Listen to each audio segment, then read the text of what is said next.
Dollar. Dirt and money, no soul. Had to go and get it, ain't no time to kick it. Got a stack and flip for my foes. Dollar. Please tell me you can hear me. Don't turn your back and don't neglect me. Just let me know if you need me. Dollar. Let me watch out for my partners. Keep my money long, get my team strong. Let me run away from my problems. Yo, what's good, original crew, man? We back. We got top 3 strange, but true. Yet again, you won't see this coming. 3 but true. I knew I was gonna get you. I knew I was gonna get you that time. Almost hit me. No, I didn't. I can control it. God knows I can control it. But one day. Oh man, but we back with Ballen. Mm-hmm. Y'all continue to spam us up with the old Ballens y'all might want to see us get to. Y'all know every week we do the new Ballen on Fridays. Yes. We might in the future start seeing it switch up, so you got to be just checking out whatever we put out. You know what I'm saying? We've been dibbling dabbling, changing up the content here and there. So hey, you might be on the lookout. You never know. So with that being said, make sure you check out the links in the description box. Down below. You already know where to go, man. You want to first part, all you have to do is check out down below. Also, if you enjoyed today's video, like it with a thumbs up. We'd highly appreciate it. Let's go. Let's check it out. Let's see what's about. You ready? I'm ready. All right. Let's go. Sometimes the truth is stranger than fiction. And today we're going to look at 3 stories that demonstrate that. But before we get into those stories, if you're a fan of the strange, dark, and mysterious delivered in story format, then you've come to the right place because that's all we do, and we upload once a week. So if that's of interest to you, please sneak in to the like button's home and break off all the tabs on their soda and beer cans. Also, please subscribe to our channel and turn on... I could still open it. You ain't never pop. It'll make it a little harder. Nah, you know the little ice piece things you just do. I'm telling you. A lot of people ain't. Hammer. It ain't that difficult. I feel you. But it's just inconvenient. You know? To some. Notifications so you don't miss any of our weekly uploads. Okay, let's get into today's stories.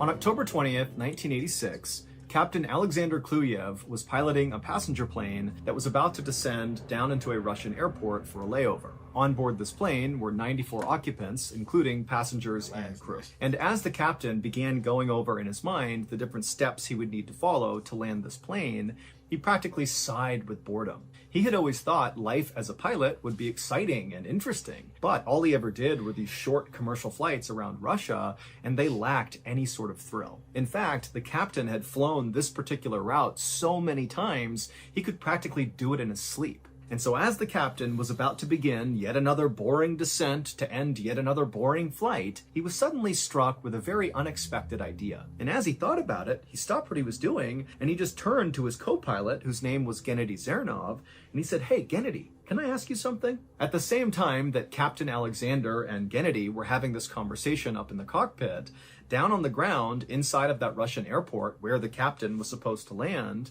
an air traffic controller noticed on their radar that Captain Alexander's plane was coming in way too fast and at too steep of an angle to attempt a landing. And so the controller radioed up to the captain and said, "Hey, you're going too fast. Adjust your speed, adjust your angle. Otherwise, you're going to need to abort this landing." But the captain did not radio anything back to the controller.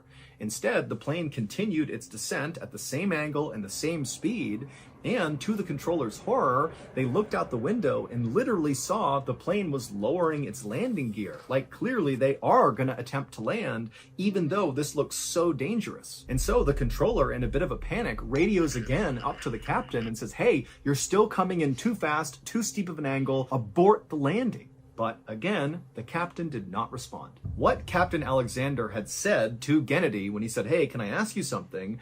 was, "Hey, do you want to make a bet that I can land this plane blind?" Wow. And Gennady... Blind? Hell no. See, y'all doing too much. Is anybody else on the plane? I was thinking, I'm like, do you have other, cause baby. Now, if it's just y'all two, do the fuck you please. Because the life is in y'all two. But don't have... See, that's this bullshit I be talking about, see. See, you don't know what these folks be like. You want to make a bet, I can see, and then I'm back here not knowing what's going on, trusting you. Man, we only 2 minutes in. I'm already pissed off. Who was also very bored, thought, you know what? That's a great idea. Let's do it. And so the two pilots lowered all the shades inside of the cockpit, blocking all of the windows. So Captain Alexander literally can't see anything except for his instruments. And then Captain Alexander attempted to land the plane. And when the air traffic controller began calling up to Captain Alexander saying, you're going too fast, your angle's wrong, Captain Alexander was sure he could pull it off. And so he totally ignored the controller and went for the runway. And when he hit the runway, he was going too fast at too steep of an angle, and so it broke off the landing gear. The plane skidded all the way down the runway and then flipped over and caught on fire. Out of the 94 people who were on board that plane, 70 would perish, including the co-pilot Gennady Zernov. As for Captain Alexander, who orchestrated this whole tragedy, well, he actually survived, and he was sentenced to 15 years in prison. 15 fucking years? 1986. He out. Yeah, I was trying to say it was like 1986. 15 fucking years? So you had But y'all want to lock Brittany Griner up for weed. You, look, baby. This a whole, look. That's Russia. I know. Let's not get on. No, yeah. But you had 94 other people on this plane. And you want to make bets? Like, people alive. You flying a plane talking about I'm bored. What? Bored? Bitch, don't sign up for it. Come on now. I won't never be that bored. Man, you talking about 15 years? That's sad. Just imagine if your loved one is on this flight, right? That's so sad. And you hear this whole story, and you go to court, and they say final ruling, 15 years. What happened for all the 70? Yeah, that's Man, let me whoop his. You lost words, or you don't even want to go there. You don't want to go there? I don't know. I know you. You don't want to go there.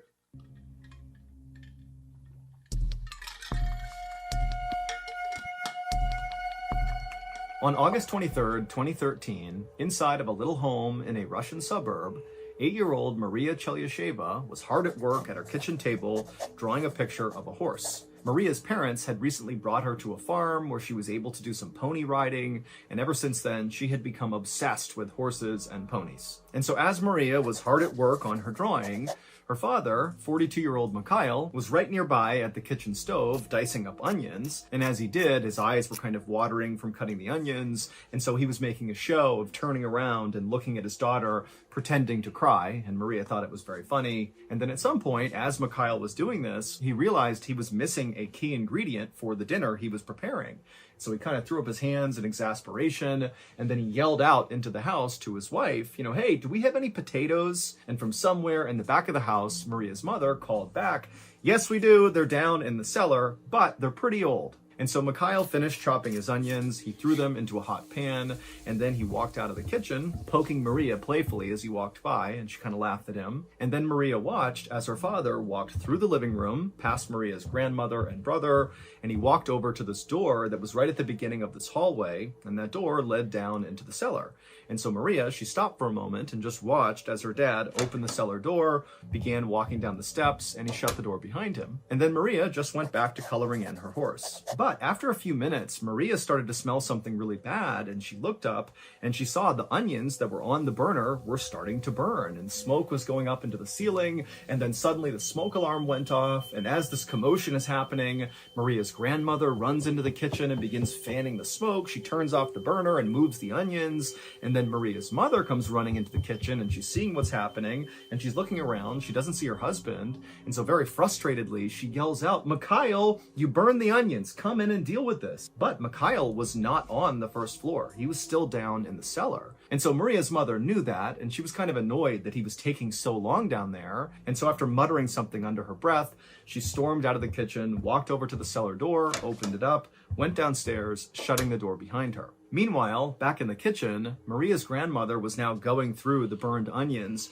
looking for any that were salvageable, and Maria had gone back to her horse drawing. But after about 5 minutes, it dawned on Maria that her parents had still not come out of the cellar yet, and it just felt like too much time had passed. They should be up by now. And so Maria stopped working on her picture and just stared down the hall at the cellar door. And at the same time, Maria's grandmother had stopped with the onions, and she too had come over and was watching from right next to Maria down the hall at the cellar door. Both of them just expecting the parents to emerge any second. But as the seconds ticked by, nobody emerged from the cellar. And so finally, Maria's grandmother said, okay, I'm going to go see what's going on. And so Maria... Just do not shut the door. At this point, like, all this shit's starting to irritate the hell out of me. First story, now we're on it. Just don't shut the door. That's all I need. Please. Like, How do it make you feel bad if she don't shut the door? Because maybe they getting locked down there. And I'm like, you got the 8-year-old child. We all don't need to be locked in the cellar. Why are we closing the cellar? And you got the brother, but I don't know how old he is. From the cellar. And so finally, Maria's grandmother said, okay, I'm going to go see what's going on. And so Maria watched as her grandmother walked through the living room, past Maria's brother, who was playing a video game. And then Maria's grandmother, right in front of the closed cellar door, just yelled out, hey, are you guys okay down there? But there was no response from the cellar. And so with this, Maria's grandmother turned around and told Maria's brother to turn off his video game because it was so noisy. You know, maybe they were calling from the cellar and they couldn't hear them. And so the brother, who was just totally frustrated by this whole situation, he paused his game. And then Maria's grandmother called out again, you know, hey, are you guys okay down there? And this time, when there was still silence, Maria's brother, he just stood up and said, okay, why don't we just go downstairs and make sure they're okay? Why aren't we doing that? And so without waiting for a response from his grandmother, Maria's brother just walked right over to the cellar door. He opened it up and he looked down and he goes, look, they're right there. And then the brother began walking down the steps, yelling to his parents, hey, come on, when's dinner? What's going on? And as he did, he shut the door behind him. And so after this, Maria's grandmother walked back into the kitchen and sat with Maria as the two of them stared at the cellar door, expecting their family to return any second now.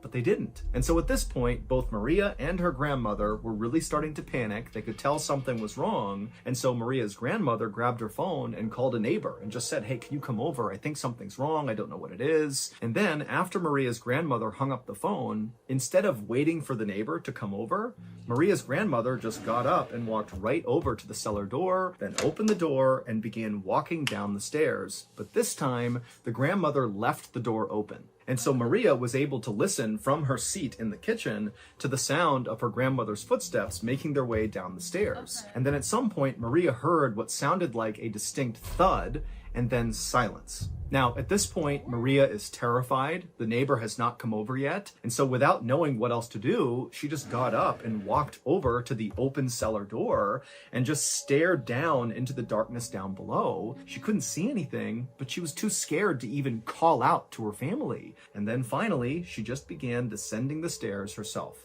10 minutes later, the neighbor who Maria's grandmother had called finally arrived over at their house. He knocked on the front door, but there was no answer. And so he tried the doorknob, found it unlocked. So he opened it up and he stepped inside. And right away, he looked around and it was totally quiet. There was nobody on the first floor of the house. But the neighbor immediately heard crying, and he walked around the first floor listening for where it was coming from, and he realized when he got to the top of the open door leading down into the cellar that the crying was coming from down there. And so without a thought, the neighbor just ran down the stairs, and he couldn't believe what he found. He found Maria, the 8-year-old, just crying on the ground, and all around her was her entire family just laying on the ground. Now, the neighbor had no idea what was going on, but sensing clearly there was some sort of emergency based on the call he got and what he was seeing now, he just scooped up Maria, ran upstairs, and ran out of the house. What do you think happened? I know you won't see this coming, but what you...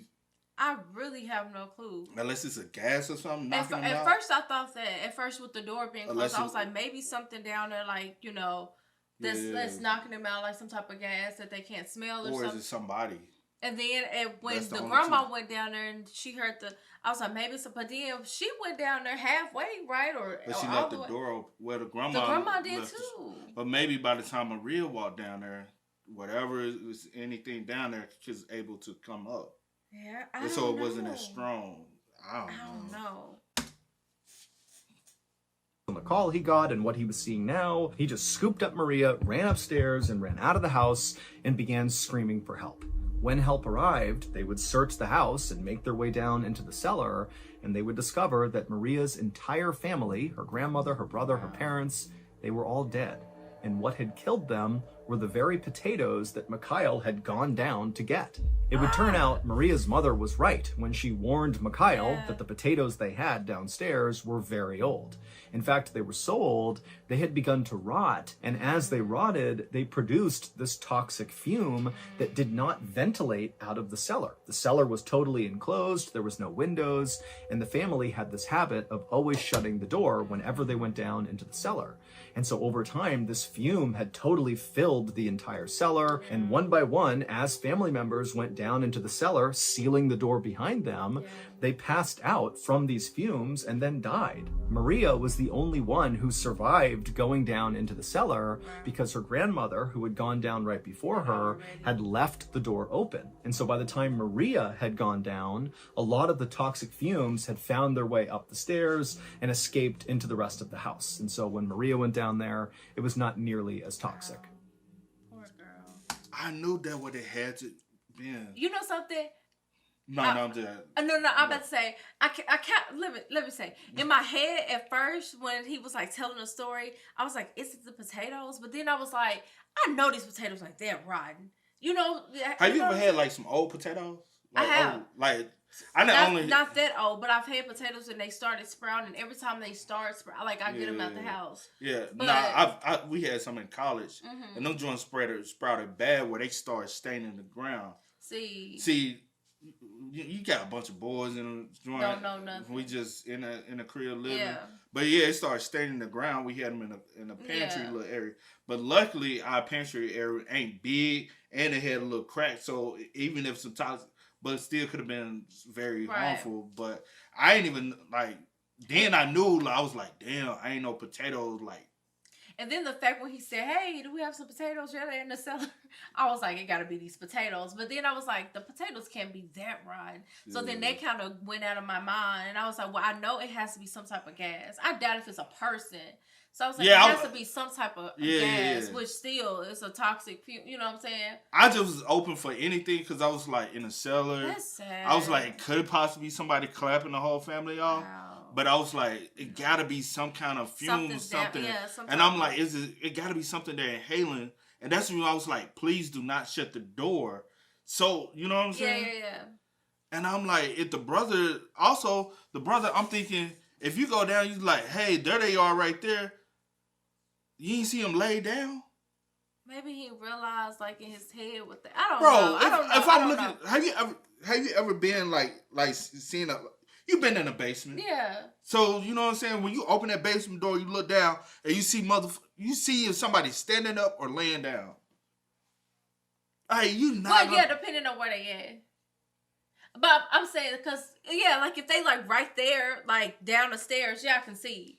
But if you, like, going around, because I don't know, like, the basements you've been in, but I've been in a couple basements. Okay, but like it just depends. Like, are they like right there? Because if you can see them, then obviously you can see if they standing or laying down. And that's what I'm saying. If he obviously said, there they go right there, you saw whether or not they were standing up or if they were responsive back to you. But if they passed out laying down, like something should have been like, hey, mom and dad, they're on the ground. Yeah. You know? Oh my gosh, that is so And I'm sad. so glad the grandmother called a neighbor and said something has to be wrong. But I hate that she decided to just. But she went down and she kept the door she open. She did keep the door open, and then I do hate that I just hate the whole situation happening because like what? Yeah. Now and she has no family. She has no family. Brother, grandma, mom, dad gone. That easy. All in the same day. All in the same day, and now you got to be raised by who? You know? That's sad. Yeah.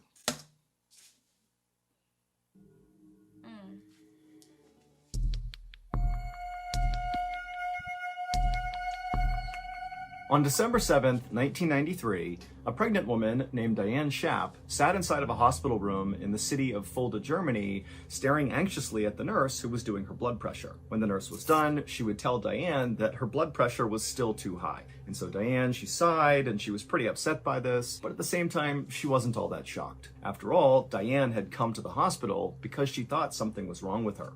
Diane was an American who lived on the nearby Sickles Army Airfield Base along with her husband, Sergeant Stephen Schaap.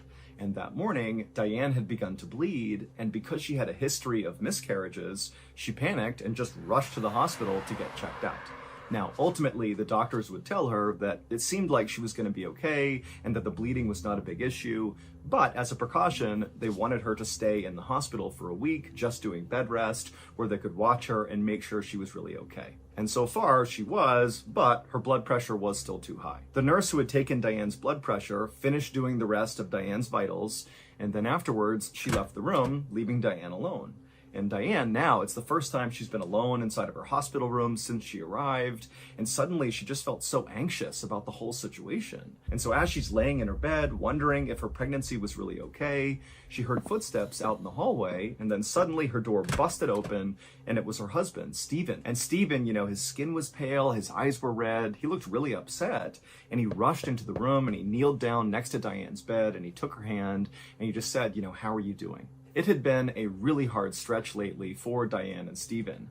Just a few months earlier, Diane had actually asked Stephen for a divorce because she felt like Stephen had grown distant and the love was just not there anymore in their relationship. As for Stephen, he didn't want the divorce. He felt like the relationship was still good, they still loved each other, but he understood Diane was clearly unhappy, and so he was very gentlemanly about this whole situation, and even went with Diane to the base's cleric, where they arranged for Diane to be sent back to the United States while Stephen stayed in Germany. But before Diane was able to make that move back home, she had discovered that she was pregnant. Now, Diane knew Stephen really wanted to reconcile and get back together, and especially now that he had found out she was pregnant, he really wanted them to get back together so he could be the dad. But Diane knew that just was not possible. Their relationship just didn't work, and so she needed to be firm, and so she actually squeezed Stephen's hand as he's sitting there right next to her, and she just said to him, even though he hadn't brought it up, she said, we can't get back together, even though I'm pregnant.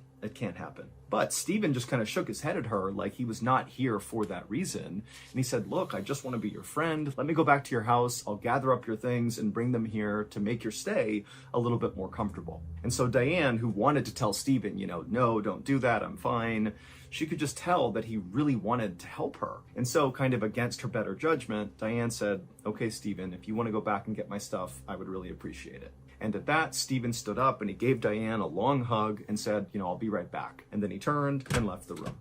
A few hours later, at around 5 p.m. that evening, the phone inside of Diane's room began to ring.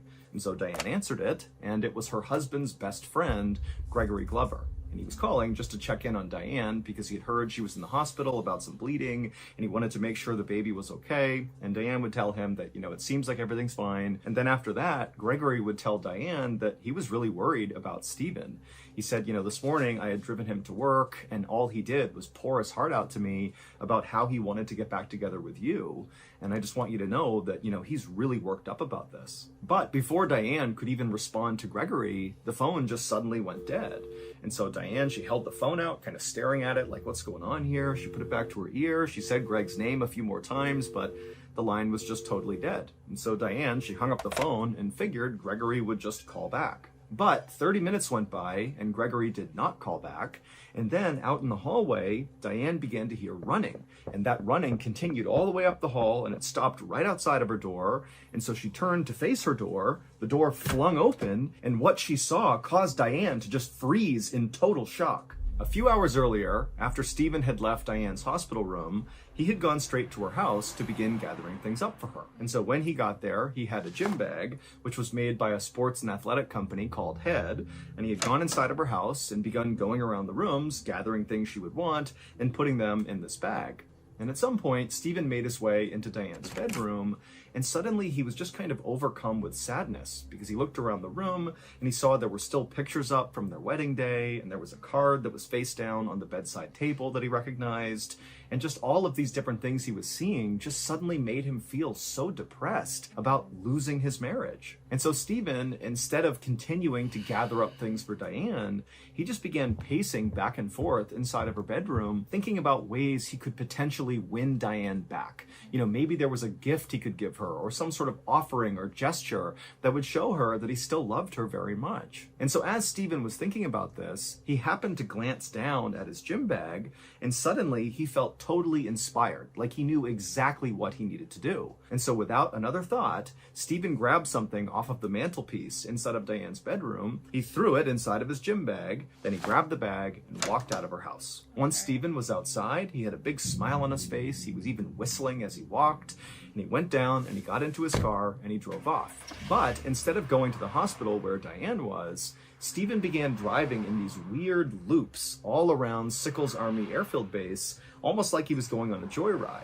But as he was driving, Stephen was constantly scanning left and right, like he was looking for something. And then at some point, as he did one of his many loops, Stephen passed by the mess hall, the cafeteria, and he saw all the soldiers going in and out of this mess hall, and he thought, oh, that's where it will be. The thing I need is inside of there. And so Stephen, he parked his car, he got out, and he rushed inside of the mess hall.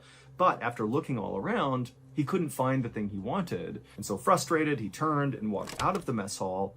But when he went back outside, as he was walking back to his car, something out of the corner of his eye caught his attention, and he looked over, and it was this phone booth right on the sidewalk up against the road. And he couldn't believe it, but there it was. There was the thing right near this phone booth that Stephen desperately wanted. And so Stephen, instead of going to his car, just began walking in a straight, very determined line towards this phone booth. 30 minutes later, Diane heard those running footsteps out in the hallway, and then her door flung open, and she froze in shock at what she saw.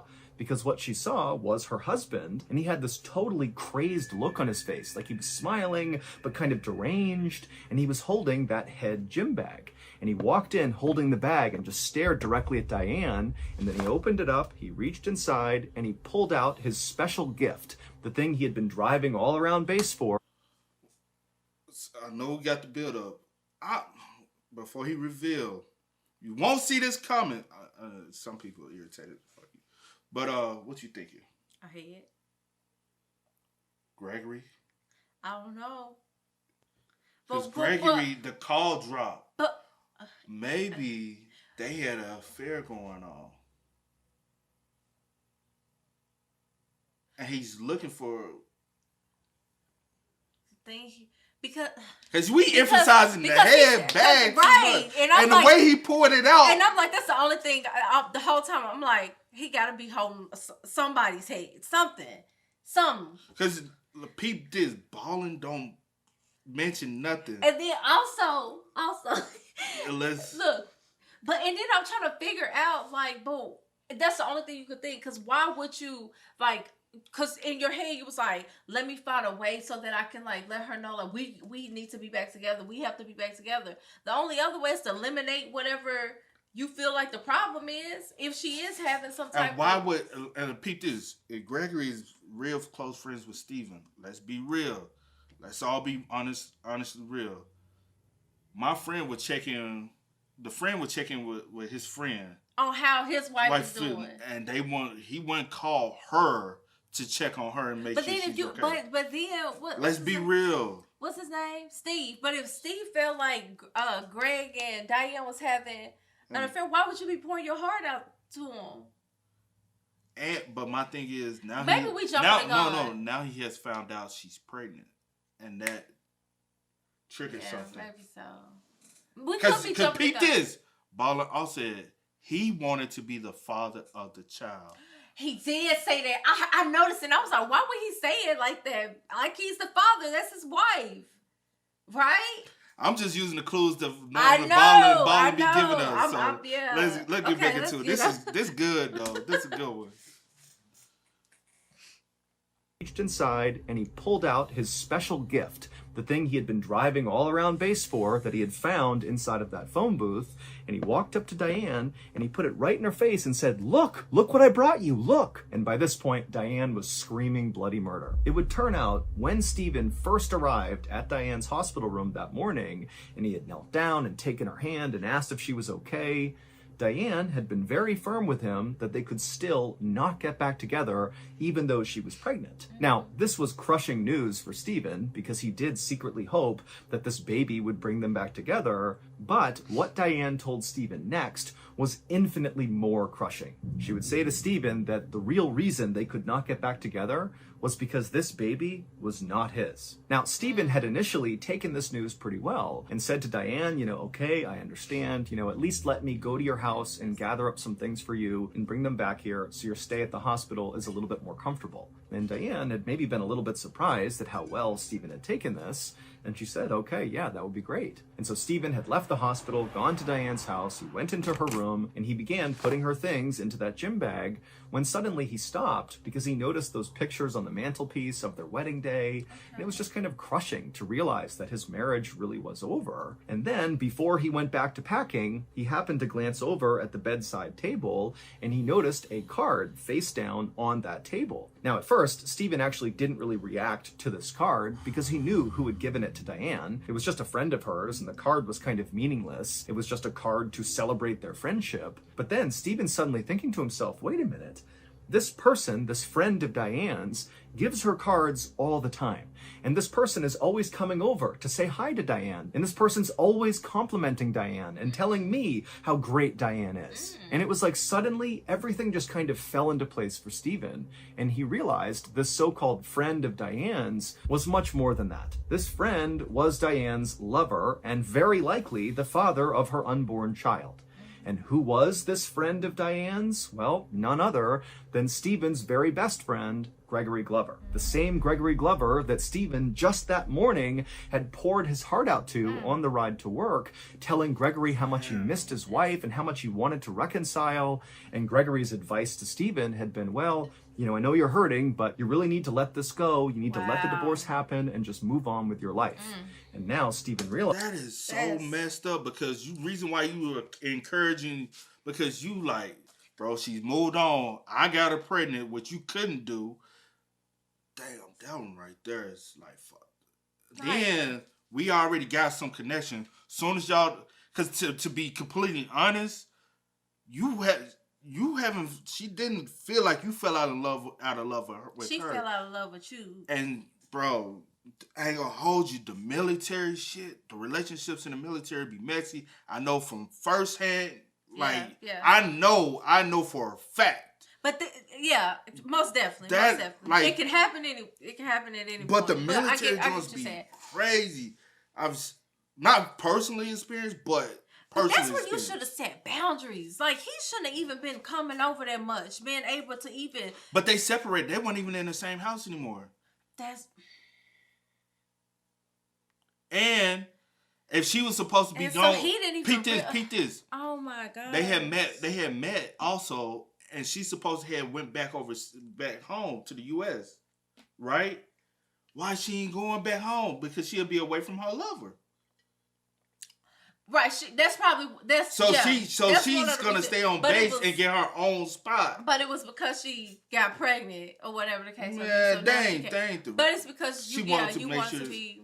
But she wants to continue to go through with the divorce so she can be with the one she wants to be with. She wants to be with. But how the hell? Come on now, Gregory and Stephen, like, that's messy and dangerous. That's one of the dangerous games to play, is to date somebody or mess around with somebody who's friends with the person you're already with. You know how, man. That's sad. You need to let this go. You need to let the divorce happen and just move on with your life. And now Stephen realized that Gregory wanted Stephen to end his relationship with his wife so Gregory could have a relationship with Diane. And so Stephen felt unbelievably betrayed. And that was when he decided to get a gift for Diane. And so he grabbed a knife that was on the mantelpiece inside of Diane's bedroom. He threw it inside of his gym bag. He got in his car and he began driving around the base looking for Gregory. And after Stephen had gone into the mess hall and then come back out again, he had spotted Gregory on the phone inside of that phone booth. And Stephen had immediately run over, opened it up, grabbed Gregory, pulled him out, and begun stabbing him. Now, Stephen didn't know this, but at the time he attacked Greg was literally on the phone with Diane. And so when that call suddenly dropped and Diane expected Gregory to call her back, well, their call really hadn't dropped. It was just that Gregory had been pulled away and was being attacked. Gregory, who was totally caught off guard, tried his best to defend himself against Stephen, but Stephen was just crazed and he kept hacking away until finally Gregory had stopped moving. And then at some point, Stephen stood up and kind of caught his breath and he's looking around at all these onlookers who can't believe what they're seeing. And Stephen said, "I'm sorry." He grabbed some things off the ground, put them inside of his head bag, and then he took the bag, he ran to his car, drove to the hospital, ran through the hospital to Diane's room. He flung the door open and Diane is shocked to see him. And Stephen walks in with this crazed look on his face and he holds up the bag, he unzips it and pulls out Gregory's severed head. And he holds it right in front of Diane and says, look what I brought you, look. And he placed it down right on the bedside table, looking directly at Diane. And so Diane began screaming and people began rushing into the room. Meanwhile, Stephen just sat in the corner calmly, waiting to be arrested. Ultimately, Stephen would be tried by a military court and he would be sentenced to life in prison. Wow. That's insane. Absurd, bro. We guessed it though. Now she ain't got me neither one or him. And was she able to keep the baby? Yeah. Cause then if you don't have a baby, you don't have nothing. That's sad, man. Man, she played a dirty game, bro. She played a dirty game. You know something? And then I'm like, you could have just, it wouldn't have ended well regardless. It wasn't gonna end well regardless. She That played a was dirty messy. game. Like, just because one, they were friends, knew each other. Best they friends. Best friends. In the military together. And then you the wife of, like, that was never gonna end well. Never. I don't care what they say. That was never gonna end well. You got one guy, he's married to you. He's gonna feel some type of way. He's gonna be raised to find out you're fucking around, messing around with my best friend, and then he's gonna be like, bro, that's my wife. Like, that is... Because in my head, I was like, you could have just, like... And how long y'all been messing around? That's the thing, how long? And then I'm like, before you started doing all that, you should have just broke it off. But it's a marriage, like it's not as like easy as a boyfriend and girlfriend. Just like, hey, I don't want to be with you no more. Bye, whatever. You know what I'm saying? But, and I've been trying to have this family. We've been trying to get, because 9 times out of 10 it's your best friend. He knows what y'all been going through. He knows y'all have been trying to have kids, unable to have kids. Y'all like, oh my god, bro, what the hell? Wow. That is beyond absurd, dog. Like, the fact that she did that bullshit, dog. The fact that they... And he crazy as much. But I'll say this, a lot of people would go above and beyond out of outrage. Mm-hmm. Because that's an outrage thing. Not justifying what he did, but a lot of people have done some crazy shit that they probably never thought they would do. I'd be like, okay, yeah, you can beat me up. I messed up. But the thing is, I think it's... I did you wrong. It was in the moment. Like 100% in the moment. Because he just now found out you're pregnant. I'm already trying to save our marriage. Then I'm getting thrown that, oh, you're pregnant. I'm like, oh, and then you know how excited he probably was when he found out. And then you turn around and say that it's not even. And that's a crushing blow, but he's still like, I still love you. I'm in love with you. I want our marriage. I want to be with you. And you keep telling him, no. And then the way that he found out. And he's like, man, I'm going to still, because a lot of men like that, they like, I'm going to still like figure out something to get us back together. Yeah. If we truly loved each other, I've always been... There's some way to get you back. She was gone. She had been gone. Yeah. She had been gone because she been cheating on you. And by the time she did go get a divorce, who knows? Gregory probably told her to go get a divorce. So they can be together. So who knows with that for real? And then on top of that, you got to think about this. So he's in there. All right, I'm just getting, and so I'm reminiscing. I'm seeing the photos. So if she kept the photos up, she gotta still have some type of feelings. She got photos of us, and then ain't no telling what he read in the car. Ain't no telling. Ain't no, it might been I love you. Can't wait to be together. We don't know. We don't know that evidence of what's on the car, and he just snapped because it's my best friend. It's my wife. Ain't no telling, bruh. That was a lot to unpack.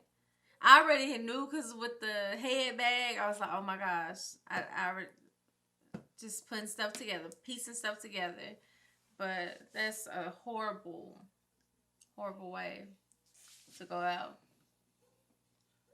Yeah.